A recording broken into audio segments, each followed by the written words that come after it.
ಪ್ರಿಯ ವೀಕ್ಷಕರೇ, ಮೂಲಧನ ಯೂಟ್ಯೂಬ್ ಚಾನಲ್ಗೆ ನಿಮ್ಮೆಲ್ಲರಿಗೂ ಆತ್ಮೀಯ ಸ್ವಾಗತ. ಹೊಸ ವಿಡಿಯೋಗಳಿಗಾಗಿ ಒಮ್ಮೆ ಸಬ್ಸ್ಕ್ರೈಬ್ ಮಾಡಿ ಮತ್ತು ಬೆಲ್ ಮತ್ತು ಅನೂರು ತಾಲೂಕಿನ ಎಲ್ಲ ಹಾಲು ಉತ್ಪಾದಕರ ಸಹಕಾರ ಸಂಘಗಳ ವತಿಯಿಂದ ಈ ಅಭಿನಂದನಾ ಸಮಾರಂಭವನ್ನು ಆಯೋಜನೆ ಮಾಡಿರುತ್ತೇವೆ.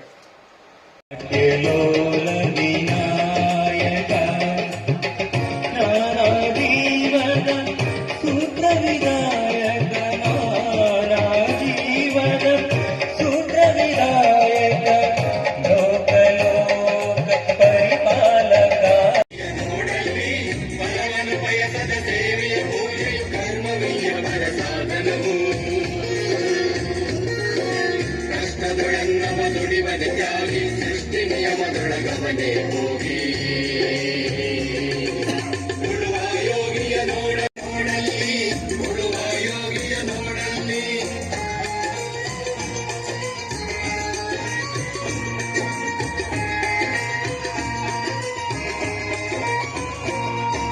ಲೋಕದೊಳನೆ ಹರಿಯುತ್ತಲಿರಲಿ ತನ್ನಿ ಕಾಯವ ಬಿಡನೆಂದು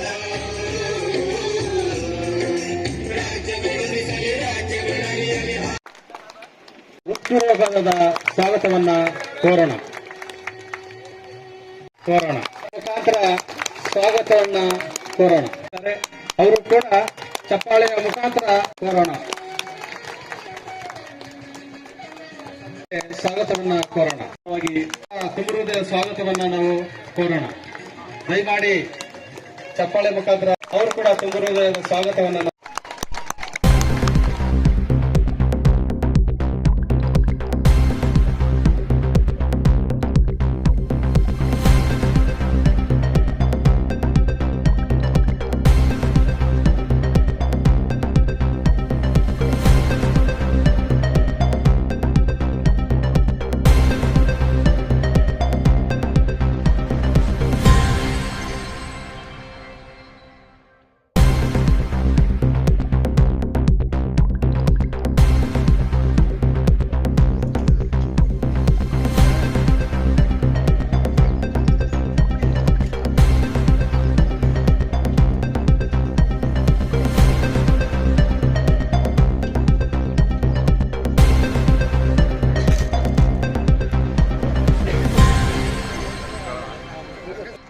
ಅವರು ಕೂಡ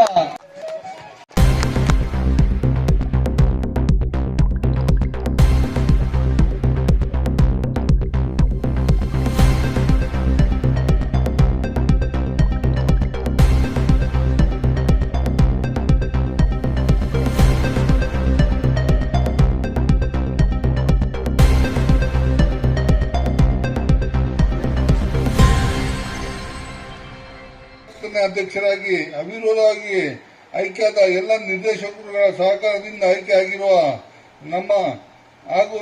ನಮಗೆ ಮತ್ತೆ ಎರಡನೇ ಬಾರಿಗೆ ನಮ್ಮ ಭಾಗಕ್ಕೆ ಒಲಿದು ಬಂದ ಒಂದು ಅವಕಾಶದ ಹಿನ್ನೆಲೆಯಲ್ಲಿ ಈ ಕಾರ್ಯಕ್ರಮ ನಮ್ಮ ಎರಡು ತಾಲೂಕಿನ ಸಹಕಾರ ಸಂಘಗಳ ವತಿಯಿಂದ ಹಮ್ಮಿಕೊಂಡಿದ್ದು.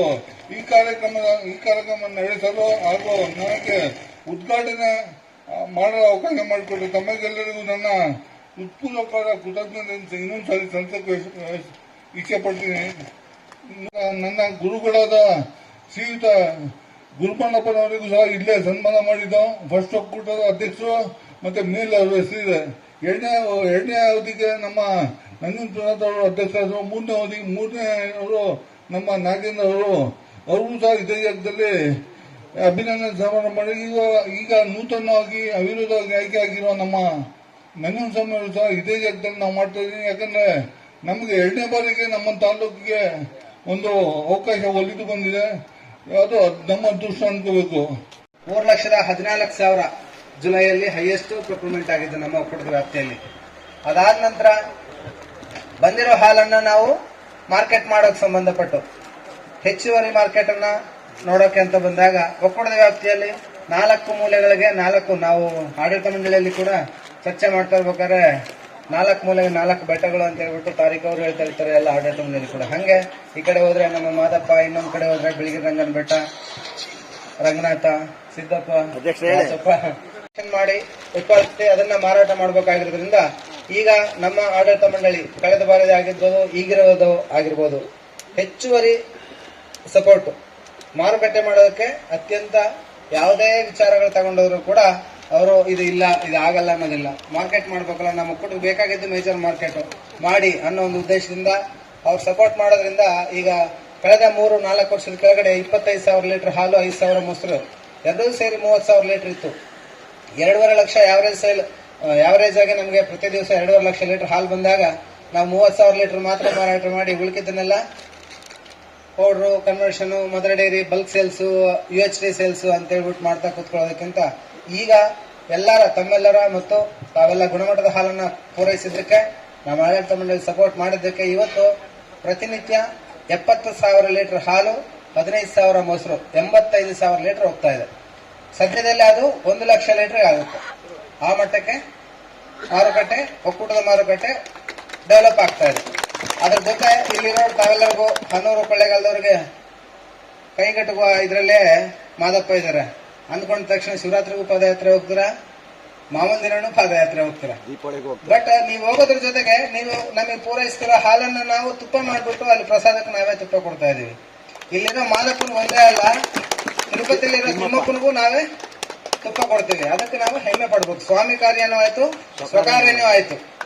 ನಾವು ಸಂಘಕ್ಕೆ ಪೂರೈಸಿದಕ್ಕೆ ದುಡ್ಡನ್ನು ಬಂತು. ಅದಕ್ಕೆ ತಕ್ಕಂತೆ ಆ ಹಾಲು ತುಪ್ಪ ಆಗಿ ತಿರುಪತಿ ತಿಮ್ಮಪ್ಪನಿಗೆ ನೈವೇದ್ಯಕ್ಕೆಲ್ಲ ಹೋಯ್ತು. KMF ಅಲ್ಲಿ ಇವತ್ತು ನಮ್ಮ ಕರ್ನಾಟಕ ರಾಜ್ಯದಲ್ಲಿ ಕೂಡ ಎಲ್ಲಾ ದೇವಸ್ಥಾನಗಳಿಗೂ ಕೂಡ ನಂದಿನಿ ತುಪ್ಪನೇ ಬಳಸಬೇಕಂತ ಆದೇಶ ಆಗಿದೆ. ಇಡೀ ನಮ್ಮ ದಕ್ಷಿಣ ಭಾರತ ಏನಿದೆ, ಎಲ್ಲಾ ದೇವತೆಗಳು, ನೀವು ತಿರುಪತಿ ಒಂದೇ ಅಲ್ಲ, ಕಾಳಹಸ್ತಿಗೆ ಹೋದ್ರು ನಮ್ದೇ ತುಪ್ಪ ನಂದಿನಿ ಇದು. ಕನಕದುರ್ಗ, ವಿಜಯವಾಡ ಅಲ್ಲಿ ಹೋದ್ರೆ, ಶ್ರೀಶೈಲ ಹೋದ್ರೆ ಕಾಳಹಸ್ತಿ ಆಗ್ಲಿ, ನೆಕ್ಸ್ಟ್ ನಮ್ಮ ಪದ್ಮನಾಭ, ಅನಂತ ಪದ್ಮನಾಭ ದೇವಸ್ಥಾನಕ್ಕೆ ಹೋಗೋದು ಕೂಡ ಕೇರಳದಲ್ಲಿ ನಮ್ಮ ನಂದಿನಿ ತುಪ್ಪ ಹೋಗ್ತಾ ಇದೆ. ಅಂದ್ರೆ ನಾವು ಇವತ್ತು ಹೆಮ್ಮೆ ಪಡಬೇಕಾಗಿದೆ. ಆ ಮಟ್ಟಕ್ಕೆ ನಂದಿನಿ ತುಪ್ಪ ಹೆಸರುವಾಸಿಯಾಗಿದೆ. ಜೊತೆಗೆ ಇಷ್ಟೆಲ್ಲ ಆಯ್ತು ಸರ್, ಬರೀ ಹಾಲು ಮೊಸರು ತುಪ್ಪದ ಹೇಳಿದ್ರೆ ಇನ್ನೇನು ಬೇರೆ ವಿಚಾರ. ಗುಡ್ ಲೈಫ್ ಹಾಲ್ ಮಾಡ್ತಾ ಇದೀವಿ. ನಮ್ಮ ಇದರಲ್ಲಿ ಮಾರ್ಕೆಟ್ ಇಲ್ಲ ಅನ್ನೋ ಒಂದು ಉದ್ದೇಶಕ್ಕೆ ಪ್ರಾರಂಭದಿಂದ ಹಾಲು ಮೊಸರು ಜೊತೆಗೆ ಗುಡ್ ಲೈಫ್ ಒಂದು ಯೂನಿಟ್ ಆಯ್ತು. ಆ ಗುಡ್ ಲೈಫ್ ಅನ್ನು ನಾವು ಈಗ 80,000ರಿಂದ 1 ಲಕ್ಷ ಲೀಟರ್, 80,000ರಿಂದ 1 ಲಕ್ಷ ಲೀಟರ್ ಪ್ರತಿ ದಿವಸ ಮಾರಾಟ ಆಗ್ತಾ ಇದೆ. ಅದು ದೇಶಾದ್ಯಂತ, ಇಡೀ ದೇಶಾದ್ಯಂತ ನಮ್ ಗುಡ್ ಲೈಫ್ ಹಾಲು ಹೋಗ್ತಾ ಇದೆ. ಭೂತಾನ್ಗೂ ಮೊನ್ನೆ ಕಳಿಸಿದ್ವಿ. ಭೂತಾನ್ ದೇಶಕ್ಕೆ ನಮ್ಮ ಆರ್ಮಿ ಅವರಿಗೆ, ಅಸ್ಸಾಂ ರೈಫಲ್ಸ್ ಅಂತ ಅಸ್ಸಾಂ ರಾಜ್ಯದಲ್ಲಿರುವ ಆರ್ಮಿ ಅವ್ರಿಗೂ ನಾವು ನಮ್ಮ ಗುಡ್ ಲೈಫ್ ಹಾಲನ್ನ ಕಳಿಸ್ತೀವಿ. ಅಷ್ಟು ಮಟ್ಟಿಗೆ ನಾವೆಲ್ಲೋ ಒಂದು ಚಾಮರಾಜನಗರ, ಇಡೀ ಕರ್ನಾಟಕದಲ್ಲಿ ಒಂದು ಮೂಲೆಯಲ್ಲಿರೋ ಜಿಲ್ಲೆ ಇಲ್ಲಿ ಉತ್ಪಾದನೆ ಮಾಡಿರುವ ಅಥವಾ ಇಲ್ಲಿ ನಮ್ಮ ಮನೆಗಳಲ್ಲಿ ನಾವು ಕರಿತಾ ಇರೋ ಹಾಲು ಇಡೀ ದೇಶಾದ್ಯಂತ ಉತ್ಪನ್ನಗಳ ರೂಪದಲ್ಲಿ ವಿಸ್ತಾರವಾಗಿ ಮಾರುಕಟ್ಟೆಯನ್ನ ವಿಸ್ತರಿಸಿಕೊಂಡಿದೆ. ಇದಕ್ಕೆ ನಾವು ಹೆಮ್ಮೆ ಪಡುತ್ತಾ, ಅದರ ಜೊತೆಗೆ ಈಗ ನಮ್ಮ ಆಡಳಿತ ಮಂಡಳಿ ಬಂದ ನಂತರ ಸಂಘಗಳಿಗೂ ಕೂಡ ನಾವು ಹೊರಗಡೆ ಮಾರ್ಕೆಟ್ ಮಾಡೋದು ಒಂಥರ ಆದ್ರೆ, ರೈತರನ್ನ ಹೆಚ್ಚಿನ ರೀತಿಯಲ್ಲಿ ಅಂದ್ರೆ ಹೆಚ್ಚಿನ ರೀತಿಯಲ್ಲಿ ಹಾಲು ಉತ್ಪಾದನೆ ಮಾಡಕ್ಕೆ ಅವ್ರನ್ನ ಉತ್ತೇಜಿಸಬೇಕು ಅನ್ನೋ ಒಂದು ಉದ್ದೇಶದಿಂದ, ಮತ್ತು ಸಂಘಗಳು ಉಳ್ಕೊಂಡ್ರೇನೆ ಒಕ್ಕೂಟ ಕೂಡ ಅದೇ ಒಂದು ಉದ್ದೇಶದಿಂದ ಈಗಾಗಲೇ BMCಗಳಿಗೂ ಕೂಡ 6,000 ಇದ್ದದನ್ನ 8,000 ರೂಪಾಯಿ BMC ಮೇಂಟೆನೆನ್ಸ್ ಅಂತ ಆಯ್ತು. ಈಗ ಕಳೆದ ತಿಂಗಳ 11ನೇ ತಾರೀಕಿಂದ ತಮ್ಮೆಲ್ಲರಿಗೂ ಗೊತ್ತಿದೆ 75 ಪೈಸೆ ಇರೋ ನಿರ್ವಹಣಾ ವೆಚ್ಚವನ್ನ 90 ಪೈಸೆ ಮಾಡಿದೀವಿ. ಇಡೀ ಕರ್ನಾಟಕದಲ್ಲಿ ಬೆಂಗಳೂರು, ತುಮಕೂರು ಮತ್ತೆ ಇನ್ನೊಂದು ಕೋಲಾರ, ಇವು ಮಾತ್ರ 1 ರೂಪಾಯಿ ಕೊಡ್ತಾ ಇರೋದು. ಕೋಲಾರ ಅಲ್ಲ, ದಕ್ಷಿಣ ಕನ್ನಡ. ಅದಾದ ನಂತರ ಎರಡನೇದಾಗಿ ಚಾಮರಾಜನಗರ ಇವತ್ತು 90 ಪೈಸೆ 1 ಲೀಟರ್ಗೆ ನಿರ್ವಹಣಾ ವೆಚ್ಚ ಕೊಡ್ತಾ ಇದೆ. ಇದು 14ನೇ ಒಕ್ಕೂಟ ಆಗಿ ನಮ್ದು ಪ್ರಾರಂಭವಾಗಿದ್ದು. ದಿವಂಗತ ಮಹದೇವ ಪ್ರಸಾದ್ ಅವರ ಶ್ರಮ, ಈ ಭಾಗದ ತಮ್ಮೆಲ್ಲರ ಕೃಷಿ. 14ನೇ ಒಕ್ಕೂಟ, ಅದಕ್ಕಿಂತ 13 ಒಕ್ಕೂಟ ಇದ್ವು. 14ನೇ ಒಕ್ಕೂಟ ಆಗಿದ್ದು ಹೊರ ಹೊಮ್ಮಿದ ನಂತರ ಇಲ್ಲಿ ನಾವು ತಗೊಳ್ತಾ ಇರೋ ನಿರ್ಧಾರಗಳು ಅಂದ್ರೆ ಆಡಳಿತ ಮಂಡಳಿ ತಮ್ಮೆಲ್ಲರ ಸಹಕಾರದಿಂದ ತಗೊಳ್ತಾ ಇರೋ ನಿರ್ಧಾರಗಳು ಇವತ್ತು ಬೇರೆ ಒಕ್ಕೂಟಗಳು ಅಳವಡಿಸ್ಕೋತಾ ಇದಾವೆ. ಸೆಕ್ರೆಟರಿಗಳಿಗೆ ನಿವೃತ್ತಿ ವೇತನ ಆಗಿರ್ಬೋದು. ಈಗ ಚಾಮರಾಜನಗರ ಯಾವ ರೀತಿ ಮಾಡಿದ್ದಾರೆ ನೋಡಿ, ಮಾಹಿತಿ ತರಿಸ್ಕೊಂಡು ಇವತ್ತು ಆ ಒಕ್ಕೂಟಗಳಲ್ಲಿ ಅದೇ ತರ ಕಾರ್ಯಕರ್ತರಿಗೂ ಕೂಡ ನಾವು ಅಳವಡಿಸ್ಕೊಂಡಿರುವಂತಹ ವಿಚಾರಗಳನ್ನ ಅವರು ತಗೊಂಡು ಅಲ್ಲಿ ಅಳವಡಿಸ್ಕೊತಾ ಇದ್ದಾರೆ. ಅದಲ್ಲದೆ ಹಾಲು, ಮೊಸರು ಉತ್ಪನ್ನಗಳು, UHT ಹಾಲು.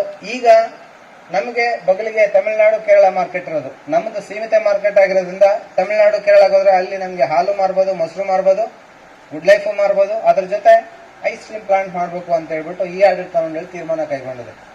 ಒಂದು ಐಸ್ ಕ್ರೀಮ್ ಪ್ಲಾಂಟ್ ಮಾಡಿದ್ರೆ ಏನಾಗುತ್ತೆ, ದಿನೇ ದಿನೇ ನಾವು ಹಾಲಿನ ರೂಪದಲ್ಲೇ ಮಾರಾಟ ಮಾಡೋಕ್ಕಾಗಲ್ಲ. ಹಾಲು ಉಳ್ಕೊಂಡ್ರೆ ಅದನ್ನ ಉತ್ಪನ್ನಗಳ ರೂಪದಲ್ಲಿ, ಯಾಕಂದ್ರೆ ಬಹಳಷ್ಟು ದಿವಸ ಹಾಲು ಪೆರಿಷಬಲ್ ಗೂಡು, ಬೇಗ ಕೆಡೋದಾಗಿರೋದ್ರಿಂದ ಬೇರೆ ಬೇರೆ ಉತ್ಪನ್ನಗಳೆಲ್ಲ ಮಾರಾಟ ಮಾಡಿ ನಾವು ಮಾರಾಟ ಮಾಡಬೇಕಾಗತ್ತೆ. ಆ ಒಂದು ಹಿನ್ನೆಲೆಯಲ್ಲಿ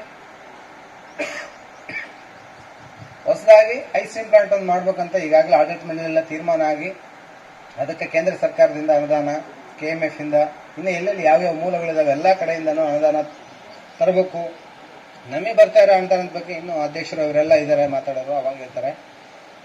ಈಗಾಗಲೇ ಸುಮಾರು ವರ್ಷಗಳಿಂದ ಎಲ್ಲರೂ ಕೂಡ ಎಲ್ಲ ಮುಖಂಡರನ್ನು ಕೇಳ್ಕೊಂಡು ಅನುದಾನ ತರಕ್ಕೂ ಎಲ್ಲ ಪ್ರಯತ್ನ ಮಾಡ್ತಾ, ಮುಂದಿನ ದಿನಗಳಲ್ಲಿ ಚಾಮೂಲ್ ಅಂದ್ರೆ ಎಲ್ಲ ಕಡೆ ವಿಶೇಷ. ಚಾಮೂಲಲ್ಲಿ ಏನೇ ಮಾಡಿದ್ರು ಕೂಡ ವಿಶೇಷ ಅನ್ನೋ ಲೆಕ್ಕದಲ್ಲಿ ನಾವು ಮುನ್ನುಗ್ಗಬೇಕು. ಒಕ್ಕೂಟವನ್ನ ದಿನೇ ದಿನೇ ಬೆಳೆಸಬೇಕು. ಮುಂದಿನ ದಿನಗಳಲ್ಲಿ ಚಾಮೂಲ್ ಎಲ್ಲರಿಗೂ ಮಾದರಿ ಆಗಬೇಕು ಅನ್ನೋ ಒಂದು ಉದ್ದೇಶದಿಂದ ಎಲ್ಲಾ ಪ್ರಯತ್ನಗಳು ಆಗ್ತಾ ಇದ್ದಾವೆ. ಜೂನ್, ಜುಲೈ, ಆಗಸ್ಟ್ ಅಥವಾ ಸೆಪ್ಟೆಂಬರ್, ಅಕ್ಟೋಬರ್, ನವೆಂಬರ್ ವರೆಗೂ ಕೂಡ ನಾವು ಪ್ರತಿ ತಿಂಗಳಲ್ಲಿ KMF ಅಲ್ಲಿ ರ್ಯಾಂಕಿಂಗ್ ಅಂತ ಮಾಡ್ತಾರೆ. ರ್ಯಾಂಕಿಂಗ್ ಅಂತ ಮಾಡಿದಾಗ ಚಾಮೂಲ್ ನಂಬರ್ 1 ಅಲ್ಲಿ ಬರ್ತದೆ. ನವೆಂಬರ್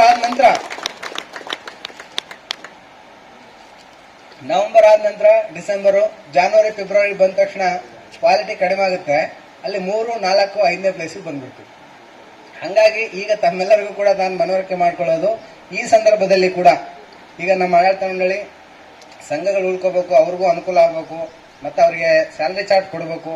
ಸೊ ಹಾಗಾಗಿ ನಾವು 75 ಪೈಸೆ ಇದ್ದದನ್ನ ಜಾಸ್ತಿ ಮಾಡಲೇಬೇಕು ಅಂತ ಮಾಡಿರೋದ್ರಿಂದ ತಾವುಗಳೆಲ್ಲರೂ ಕೂಡ ಕೈ ಜೋಡಿಸಿ ಕ್ವಾಲಿಟಿನ ಇಂಪ್ರೂವ್ ಮಾಡಿ. ಕ್ವಾಲಿಟಿ ಇಂಪ್ರೂವ್ ಆದರೆ ಒಕ್ಕೂಟ ಯಾವಾಗಲೂ ನಂಬರ್ 1 ಇರ್ತದೆ. ನಾವು ನಂಬರ್ 1 ಆಗಿರೋಣವಾ ಅಥವಾ 2, 3ಕ್ಕೆ ಬರೋಣವಾ? 1 ಆಗಿರಬೇಕು ತಾನೆ. ಸೊ ಹಾಗಾಗಿ ಈ ವೇದಿಕೆ ಮೂಲಕ ತಮ್ಮೆಲ್ಲರಿಗೂ ಕೂಡ ನಾವು ಮತ್ತೆ ಮನವರಿಕೆ ಮಾಡ್ತಾ ಸೊ ಕ್ವಾಲಿಟಿನ ಡೆವಲಪ್ ಮಾಡಿ. ಎಕ್ಸಾಂಪಲ್, ಯಾಕಂದ್ರೆ ಈಗ ಪ್ರತಿ ಬೇಸಿಗೆ ಬಂದಿರೋದ್ರಿಂದ ಎಲ್ಲ ಕಡೆನೂ ಪ್ರಚಾರ, ಮಾತು, ಚರ್ಚೆ ಆಗೋದು ಖಾಸಗಿ ಬರ್ತಾ ಇದೆ, ಪ್ರೈವೇಟ್ ಬರ್ತಾ ಇದೆ. ಅವ್ರಿಗೆ ನಾವು ಪೈಪೋಟಿ ಕೊಡೋಕ್ಕಾಗ್ತಾ ಇಲ್ಲ. ಇವತ್ತು ನಾವು ಕ್ವಾಲಿಟಿ ಅಂತ ನೋಡಕ್ ಹೋದ್ರೆ ಇಮಿಡಿಯೇಟ್ ಆಗಿ ಆ ಕಡೆ ಹೋಗ್ತಾರೆ, ಏನ್ ಸರ್ ಮಾಡೋದು? ಆಡಳಿತ ಮಂಡಳಿಯವರು ಇಲ್ಲೇ ಇದಾರೆ, ತಾವುಗಳು ಇಲ್ಲೇ ಇದ್ದೀರಾ. ಎಕ್ಸಾಂಪಲ್ ನಾನು ಹೇಳ್ಬೇಕಾಗ ಅಗತ್ಯತೆ ಇಲ್ಲ. ಈಗ ನಿಮ್ಮಲ್ಲೇ ಎಷ್ಟೋ ಸಂಘಗಳು 365 ದಿವಸನೂ ಪಾಸ್ ಆಗ್ತವೆ, ಕ್ವಾಲಿಟಿ ಬರ್ತವೆ. ಅವ್ರದ್ದು ಬಂದ್ಮೇಲೆ ನಮ್ದು ಯಾಕೆ ಬರಲ್ಲ? ಸೊ ಹಾಗಾಗಿ ಎಲ್ಲರೂ ಕೂಡ ಕ್ವಾಲಿಟಿ ಬಗ್ಗೆ ಮತ್ತೊಮ್ಮೆ ಗಮನ